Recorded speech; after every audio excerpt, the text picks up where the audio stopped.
ada maaf bagi selebgram yang diduga menghina Mayang Putri Dodi Sudrajat. Hal itu diungkap Irma Rahim seusai melaporkan selebgram tersebut kemarin ke polisi. Bertubi-tubi dibully dan dihina haters, benarkah Mayang sampai merasa down hingga memilih menolak semua tawaran kerja untuk saat ini? Sementara itu, Dodi Sudrajat ayah Mayang dikabarkan sampai menangis lantaran begitu dalam rasa kangennya terhadap sang cucu Galaskai. Hal itu terjadi di tengah perseteruannya dengan besan Faisal dalam merebut hak asuh atas Gala tak kunjung menemukan titik temu. Lantas benarkah Faisal belum memberi izin kepada Dodi untuk bertemu Gala lagi? Seperti apa pula klarifikasi kuasa hukum Dodi pasca pernyataannya membuat kecewa Ketua Komnas Perlindungan Anak Aris Merdeka Sirait. Selain itu, makin panas pula perseteruan Emma Waroka dan Tiara Marlin dalam kasus dugaan pencemaran nama baik terhadap almarhumah Vanessa Angel. Tapi mengapa pihak Tiara menilai laporan Emma cacat hukum? Benarkah pihak Tiara mengancam akan lapor balik Emma ke polisi? Dan mengapa pula nama Faisal ikut terseret dalam kasus ini? Pemirsa, bersama Intens Investigasi, kami hadirkan kabar terkini, terpercaya dan teraktual. Tetapi sebelumnya, jangan lupa untuk like, subscribe, dan juga share channel YouTube ini.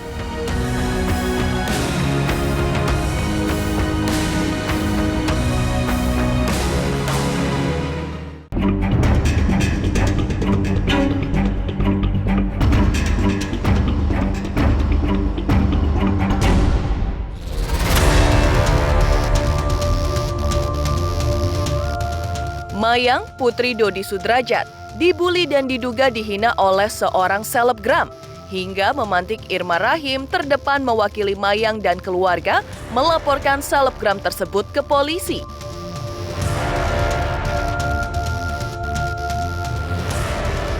Begitu menyakitkan, dugaan adanya hinaan yang dilayangkan kepada Mayang anak asuhnya tersebut, sampai-sampai Irma menutup pintu maaf kepada pihak yang ditudingnya sebagai pelaku tersebut.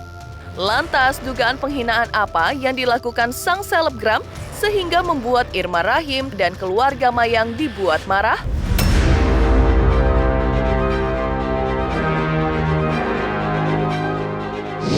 Kemarin kan ada beberapa video yang agak nyentil sedikit. Siapapun yang menyenggol, menyentil anak ya, kalau Mayang mungkin anak saya ya, Mayang Cika anak saya. Buat aku sih nggak ada mediasi, nggak ada maaf. Jadi ya harusnya klarifikasi. Sekarang gini, meskipun dia bilang bukan si A ini, nama si ini kan banyak, ABC, seluruh Indonesia udah pada tahu kali yang dia sebut rentetan keluarganya. Keluarga A, keluarga B, keluarga C, udah tahu kan rentetannya. Orang udah pada tahu kok. Meskipun dia mengelak, namanya bukan si ini, kok banyak kok nama ini, banyak kok nama ini. Ya kan? Nah, buat aku gini, seorang YouTuber, entah itu YouTuber atau siapa aku nggak tahu ya, harus memberikan contoh yang baik.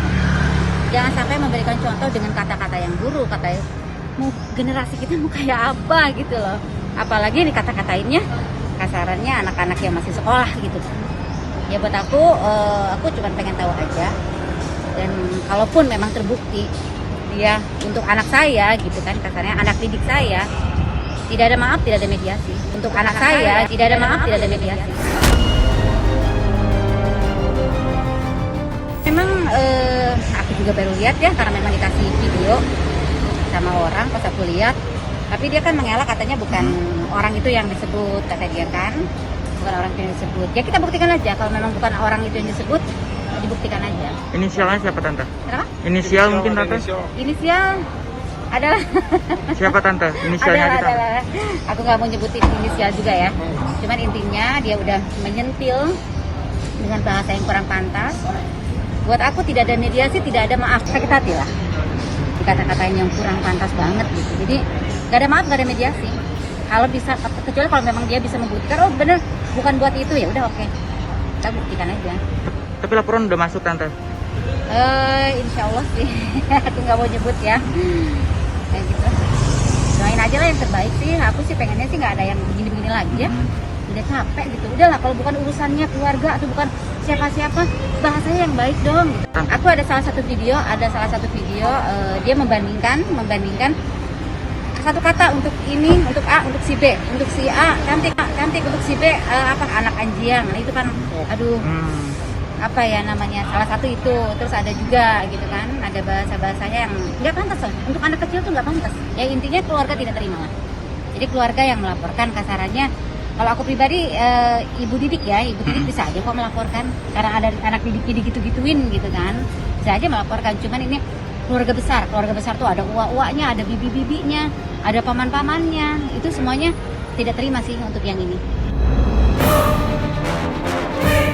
Menjadi sasaran bulian netizen, lalu disusul adanya dugaan penghinaan oleh selebgram, Mayang yang sebelumnya memilih cuek terhadap komentar bernada miring netizen, kini justru kupingnya panas ketika seorang selebgram diduga menghinanya dengan kata-kata kasar.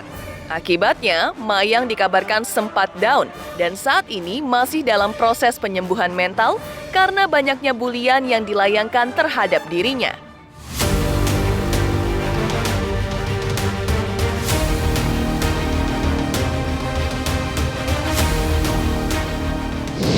Mayang tuh dari kemarin-kemarin juga memang masa bodoh dengan masalah netizen atau apapun, omongan sampai dia dibilang, ayo kita bully sama-sama biar dia bunuh diri. Dia udah gak peduli sebenarnya. Memang kita manusiawi. Rasa down adalah karena kita support kita ini, makanya dia jadi kuat. Untuk yang hal yang kemarin memang keluarga yang tidak terima. Intinya keluarga tidak terima, itu aja sih. Kalau Mayangnya sendiri, ya aku kasih tahu, May, ini kalau seperti ini dipublikasikan mau jadi apa bangsa ini gitu loh. Itu kan bukan contoh yang baik, bukan contoh yang apalagi di sama anak-anak yang kembali lagi seperti itu kan. Dia down lagi, dia nangis sampai jam 4 pagi loh. Coba anak orang sampai nangis jam 4 pagi gitu, gimana sih perasaannya gitu loh. Sampai dia nggak mau sekolah pagi-paginya, terus semua pekerjaan, job juga, tante aku nggak mau ada job nyanyi atau apapun, aku mau di rumah aja, aku mau di kamar aja. Itu kan udah merugikan banyak orang sih sebenarnya. Meskipun katanya kok masih banyak kok yang kemarin netizen lebih parah bla bla bla bla. Ini yang aku lihat ini loh, gitu. Yang aku lihat ini. Kalau memang yang aku laporkan orang ini, itu berarti udah apa namanya ya resikonya dia. Karena pokoknya yang lain jadi laporkan gitu kan. Nggak terlalu parah sih sebenarnya kalau yang lainnya sampai dibilang anak itu, aduh. Kayaknya gimana? A ya tante. Kenapa? Inisial A. Aku nggak mau nyebutin inisial juga. Tapi... ya. Adalah pokoknya adalah nantilah. Kita masih proses. Jadi kita pengen tahu aja klarifikasinya, katanya bukan ini yang anak ini yang disebut, bukan bapak ini yang disebut. Ya udah buktikan kalau memang bukan ini yang disebut. Enggak, sekarang aku udah hampir nggak pernah baca-baca. Oh nggak pernah baca DM, nggak pernah baca komentar. Kalau dengerin omongan netizen nggak bakal ada habisnya. Jadi ya udah, kita jadi diri kita sendiri aja. Iya, Mama, Dede dan Tante Irma aja bilang udah nggak usah dibaca, udah biarin aja, bawa happy aja. Heboh, Irma Rahim melaporkan selebgram yang diduga menghina Mayang. Benarkah Dodi Sudrajat sampai menangis akibat kangen terhadap cucunya Galaskai? Pemirsa Intens Investigasi, jangan lupa untuk like, subscribe, dan juga share channel YouTube ini. Halo teman-teman, jangan lupa saksikan terus Intens Investigasi yang tayang 3 kali sehari, Senin sampai Sabtu. Jangan lupa like, share, dan juga di-subscribe.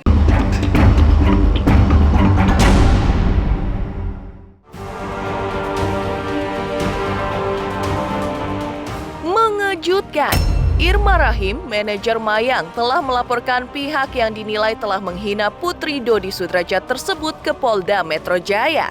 Yang kini masih menjadi masalah adalah perseteruan antara Dodi Sudrajat dengan Faisal terkait hak asuh atas cucu mereka Galaskai yang tak kunjung mendapatkan titik temu.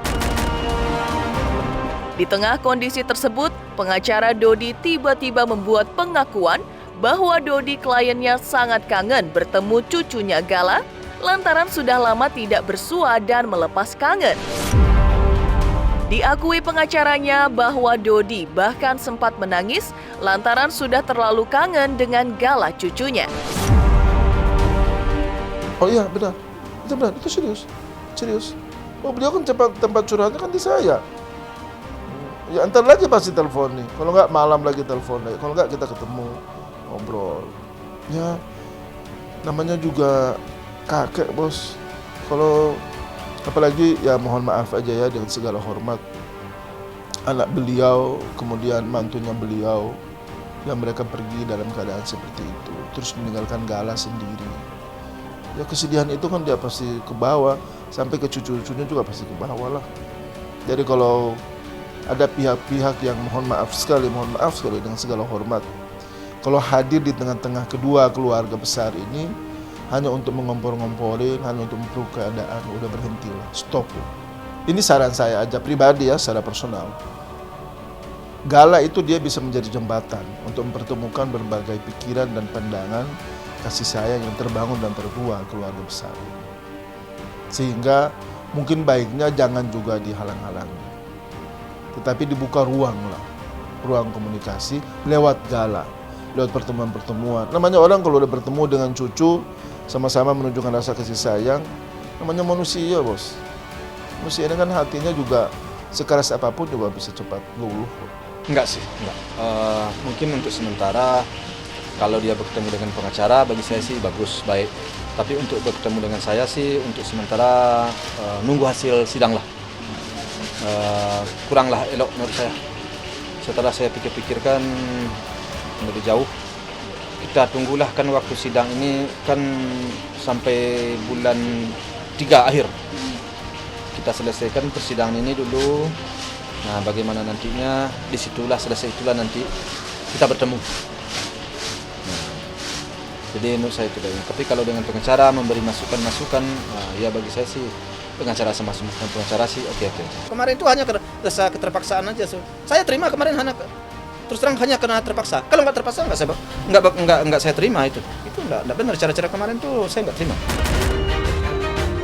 Di sisi lain, heboh kemarahan Ketua Komnas Perlindungan Anak Aris Merdeka Sirait menanggapi pernyataan kuasa hukum Dodi Sudrajat yang meminta diganti. Ditemui tim intens investigasi kemarin, Jamaluddin mengaku tidak berniat merendahkan, menghina atau menyinggung perasaan Aris Merdeka, tapi hanya menyampaikan saran atau masukan kepada Komnas Perlindungan Anak. Begini, sebetulnya mesti disimak baik-baik dulu statement aku itu. Aku kan kalau nggak salah itu aku sampaikan begini, dalam statement itu kan kemudian ada di akhir-akhirnya kan aku sampaikan bahwa mungkin ada baiknya ke depan Ketua Komnas Perlindungan Anak itu perempuan. Kalaupun toh laki, ya laki-laki yang berhati keibuan atau perempuan. Itu kok. Kemudian yang performnya juga bagus, biar enak dilihat lah. Kan seperti itulah kata-kata aku. Mudah-mudahan aku nggak salah, nggak kurang, nggak lebih itu. Nah, itu artinya bahwa bukan berarti saya mengatakan bahwa Bang Aris diganti atau harus sama orang lain. Nah, ini kan cuma pandangan kita, saran kita. Yang namanya juga saran bisa diterima, bisa tidak diterima. Lagian juga saya cukup paham kok. Yang namanya jabatan seperti itu, ya tentu ada mekanismenya, ada sistem yang mengatur tentang itu. Sehingga tidak serta-merta keinginan kita atau saran kita seperti itu terus kemudian harus diganti. Ya tidak seperti itu juga lah. Jadi ya kepada beliau ya jangan terlalu tanggapi serius lah. Ya kepada Bang Aris ya mohon jangan tersinggung lah. Ini kan saran dari Adinda aja, tidak bermaksud apa-apa. Karena penasehat Dodi itu tidak memahami siapa Aris Merdeka Sirait. Gagal paham menilai saya. Saya ini adalah sahabat anak Indonesia yang memberikan perhatian pada anak-anak di Indonesia. Saya ingatkan kepada Dodi, mari kita duduk bersama untuk menyelesaikan masalah ini. Dan hentikan menyatakan saya harus diganti. Luar biasa. Saya kecewa terhadap itu. Oleh karena itu, mohon pernyataan itu saya harapkan pernyataan yang tidak diulang lagi. Heboh, Dodi Sudrajat kangen hingga menangis ingin bertemu Gala di tengah pusaran seteru dengan besan. Tiara Marlin diperiksa terkait laporan Emma Waroka dalam kasus dugaan pencemaran nama baik terhadap almarhumah Vanessa Angel putri Dodi Sudrajat. Lalu benarkah Faisal ayah almarhum Bibi ikut diseret dalam kasus ini? Pemirsa Intens Investigasi, jangan lupa untuk like, subscribe, dan juga share channel YouTube ini. Halo, saya Chico Jericho. Saksikan terus Intens Investigasi yang tayang 3 kali sehari, Senin sampai Sabtu. Jangan lupa like, share, dan subscribe.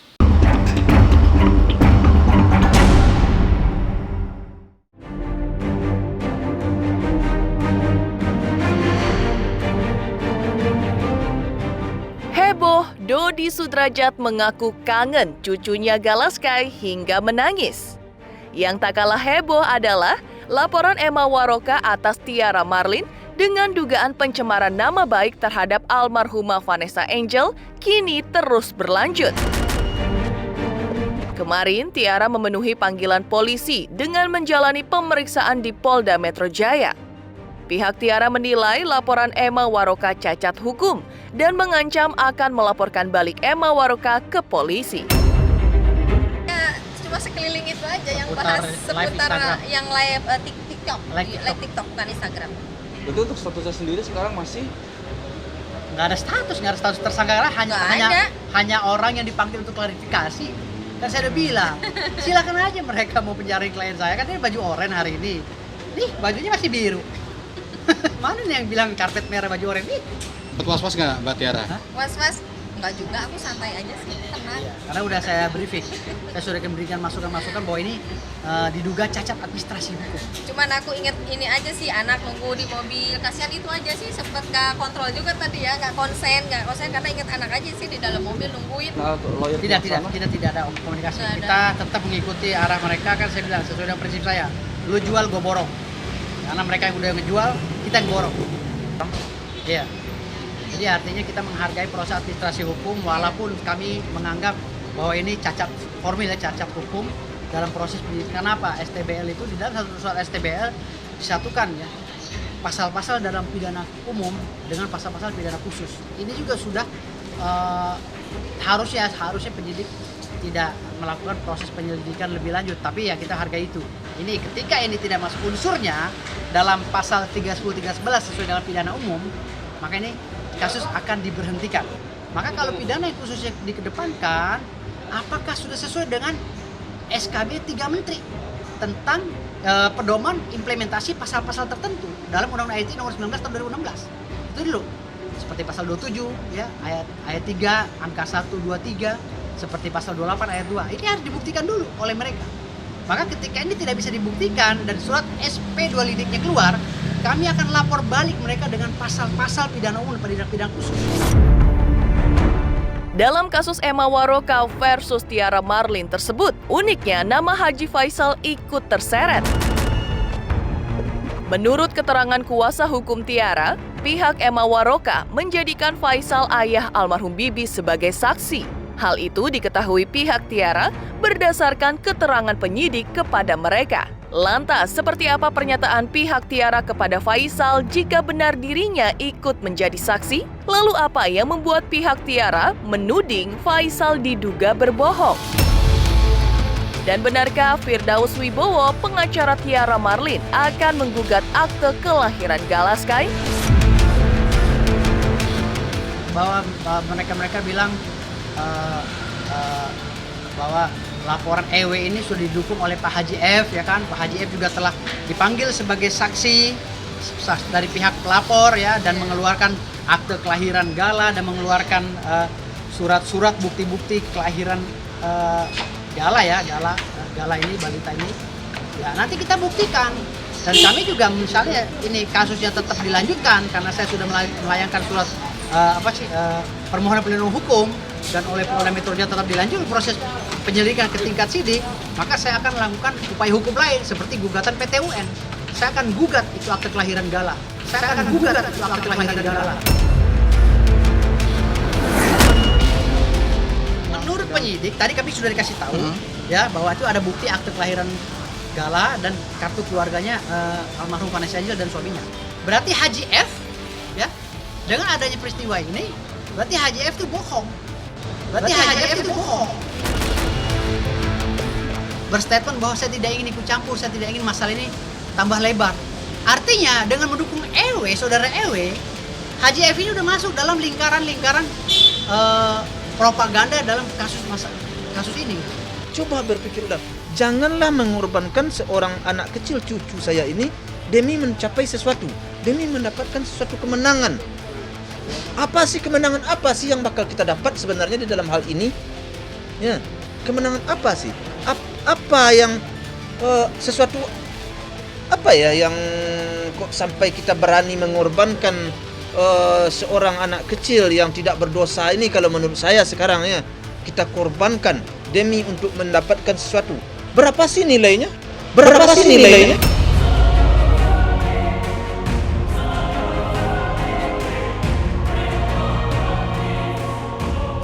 Demikian pemirsa, kabar terkini, terpercaya dan teraktual yang kami hadirkan hari ini.